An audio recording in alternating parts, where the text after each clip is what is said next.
கர்த்தருடைய நாமத்துக்கு மகிமையுண்டாவதாக. இந்த மாதத்தின் வாக்குத்தத்த செய்தியை நாம் தியானிக்கலாமா? ஏசாயா 43ஆம் அதிகாரம் 19வது வசனம். இதோ நான் புதிய காரியத்தை செய்கிறேன், இப்பொழுது அது தோன்றும், நீங்கள் அதை அறியீர்களா? நான் வனாந்தரத்திலே வழியையும் அவாந்தர வழியிலே ஆறுகளையும் உண்டாக்குவேன்.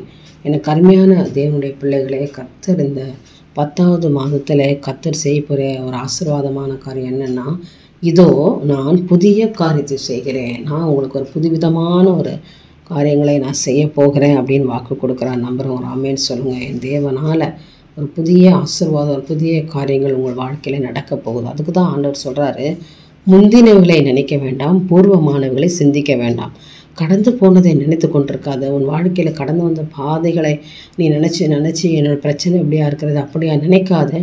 பூர்வமானவைகள், உன் வாழ்க்கையில் கடந்து போனவைகளை எல்லாவற்றையும் சிந்திக்காத, நீ நினைக்காத, பின்னிட்டு பாராத, சோதோம் கொமராவை குறித்து சிந்திக்காத. அவங்களை விட்டு வெளியில் வந்துட்டேன் இல்லையா?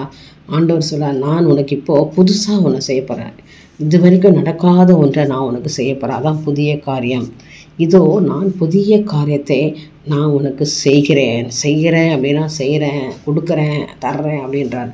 நம்புறீங்களா? ஒரு ஆமேன்னு சொல்லுங்கள். இந்த மாதம் ஒரு மிகப்பெரிய ஒரு ஆசீர்வதிக்கப்பட்ட மாதம். ஏன்னா அக்டோபர் மாதத்தில் கர்த்தர் இன்றைக்கு பெரிய காரியம் நான் செய்கிறேன், உன்னை நான் அழிக்க மாட்டேன், உன்னை நான் ஆசீர்வதிப்பேன், உன்னை நான் கட்டுவேன், உன் பேரை நான் பிரஸ்தாபமாக்குவேன், உன் தலையை நான் உயர்த்துவேன், நீ இனி அழப்போகிறதில்லை, உன் கண்ணீரை நான் ஆனந்த களிப்பாய் மாற்றி போடுவேன் என்று ஆண்டவர் வாக்கு கொடுக்குறார். ஏனென்றால் வனாந்தரத்தில் வழி வருமா?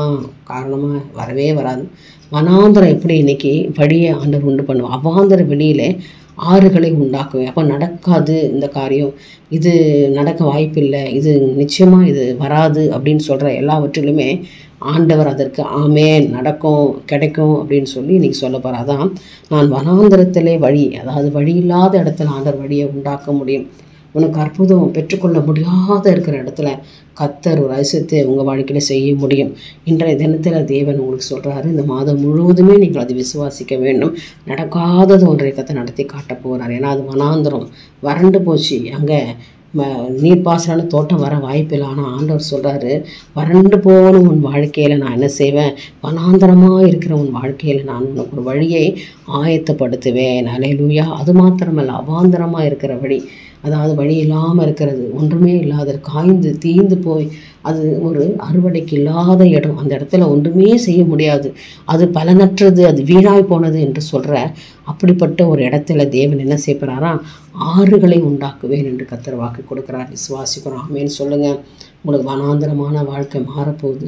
உங்கள் வீடுகளை கர்த்தர் ஆசீர்வதிக்க போகிறார், நீரூற்றை கர்த்தர் ஏற்படுத்த போகிறார், உங்களை பலுகவும் பெருகவும் செய்ய போகிறார். ஆறுகளை உண்டாக்கி உனக்கு வழியை நான் கொண்டு போவேன். ஏனென்றால் நான் தெரிந்து கொண்ட என் ஜனத்துக்கு தாகத்துக்கு வனாந்தரத்திலே தண்ணீர்களையும் அவாந்தர வெளியிலே ஆறுகளையும் உண்டாக்குவதினால் காட்டு மிருகங்களும் வலு சர்ப்பங்களும் கோட்டான் குஞ்சுகளும் என்னை கனம் பண்ணும். அல்லேலூயா. எல்லாம் என்னை கனம் பண்ணும். நான் நான் வாக்கு மாறாதவர் என்று சொல்லி என்னை கனம் பண்ணும்படியாய் நான் அவங்களுக்கு இதோ நான் ஒரு புதிய காரியத்தை இந்த மாதத்திலே நான் செய்ய போகிறேன் என்று வாக்கு கொடுக்குற. நம்புறீங்களா? நிச்சயமாய் கர்த்தர் உங்களுக்கு செய்ய போகிறார். உங்கள் குடும்பத்தில் மிகப்பெரிய ஒரு அற்புதத்தை காண போகிறீங்க. உங்கள் சபையில் மிகப்பெரிய ஒரு எழுப்புதலை காண போகிறீங்க. உங்கள் பிள்ளைங்கக்கிட்ட மிகப்பெரிய ஒரு ஆசீர்வாதத்தை காண போகிறீங்க. உங்கள் வியாபாரத்தில் மிகப்பெரிய ஒரு அதிசயத்தை காண போகிறீங்க. நீங்கள் நினச்சிருக்கிற காரியங்களை கர்த்தர் வாய்க்க செய்ய போகிறார். நீ கையிடுகிற வேலையில் கர்த்தர் ஆசீர்வாதத்தை கட்டளையிட போகிறார். ஏனென்றால் ஒரு புதிய காரியம், ஒரு புதிய ஆசீர்வாதம், ஒரு புதுவிதமான ஆசீர்வாதம் இந்த மாதத்திலே கர்த்தர் உங்களுக்கு கொடுக்க முடியாய் காத்து கொண்டிருக்கிறார். ஹல்லேலூயா. என் அருமையான தேவ ஜனமே, இந்த காலை வேளையிலே தேவன் பேசுகிறதை உற்று கவனித்து கேட்டு இந்த வசனத்தின்படி தேவனிடத்தில் போராடி ஜெபம் பண்ணுங்க. யாக்கோபை போல போராடுங்க. ஆண்டவர் யாக்கோபை ஆசீர்வதித்த தேவன் உங்களையும் ஆசீர்வதிப்பார். கர்த்தர் புதிய காரியங்களை இந்த நாளில் உங்களுக்கு செய்வாராக. நாம் ஜெபிக்கலாமா? கண்களை மூடுவோம். எங்களை நேசிக்கிற அன்பின் பிதாவே, இந்த மனமகிழ்ச்சி இந்த காலை வேலைக்காக நாங்கள் நன்றி செலுத்துகிறோம். இந்த அக்டோபர் மாதத்தின் முதல் நாளில் இந்த பிள்ளைகளை நீங்கள் ஆசீர்வதிக்கணும். மாதம் முழுவதும் நீங்கள் இவங்களுக்கு புதிய காரியத்தை செய்யணும்ப்பா. நீங்கள் சொன்னபடியே நீங்கள் ஆசீர்வதிக்கணும்ப்பா. ஆண்டவரே, வனாந்தரம் இன்றைக்கி ஆண்டவரே வழி வழியாக மாறணும். ஆண்டவர் அவாந்தர வழியில் ஆறுகளை நீங்கள் உண்டாக்கணும் அப்பா. அவர்களுக்கு வேண்டிய மட்டும் நீங்கள் உதவி செய்யணும்ப்பா. அந்த பிள்ளைகள் இதை காணட்டும். இந்த மாதத்தில் மிகப்பெரிய ஆசீர்வாதங்கள் அவர்கள் உணர்ந்து கொள்வார்களாக. அவர்களை தெரிந்து கொள்ளப்பட்ட ஜாதிகளாய் ஜனமாக வைங்கப்பா. நீங்கள் சொன்னீங்களே, இந்த ஜனத்தை எனக்கென்று ஏற்படுத்தினேன், இவர்கள் என் துதியை சொல்லி வருவார் என்று சொன்னீங்களே. துதிக்கிற பிள்ளைகளாக மாற்றுங்க, கனப்படுத்துகிற பிள்ளைகளாக மாற்றுங்க. தினந்தோறும் அவங்க வாழ்க்கையில் ஒரு மிகப்பெரிய அற்புதங்களை செய்து நீர் உமது நாமத்தை மகிமைப்படுத்திக் கொள்ள முடியாது ஜெபிக்கிறப்பா. இந்த நாளில் இந்த மாதம் முழுவதும் அந்த பிள்ளைகளை பேர் பேராய் தனித்தே தொட்டு ஆசிர்வது எல்லாவற்றும் பெற்றுக்கொள்ள கர்த்தர் கிருபை தாங்க. எங்கள் இயேசுவின் மூலம் ஜெபிக்கிறேன் எங்கள் நல்ல பிதாவே, ஆமேன். கர்த்தருடைய நாமத்துக்கு மகிமையுண்டாவதாக. கர்த்தர் உங்களை இந்த வார்த்தையின்படி ஆசீர்வதிப்பாராக. நம்புங்க, ஆசீர்வாதத்தை பெற்றுக்கொள்ளுங்க. என் தேவனுக்கே மகிமையுண்டாகட்டும். ஆமேன்.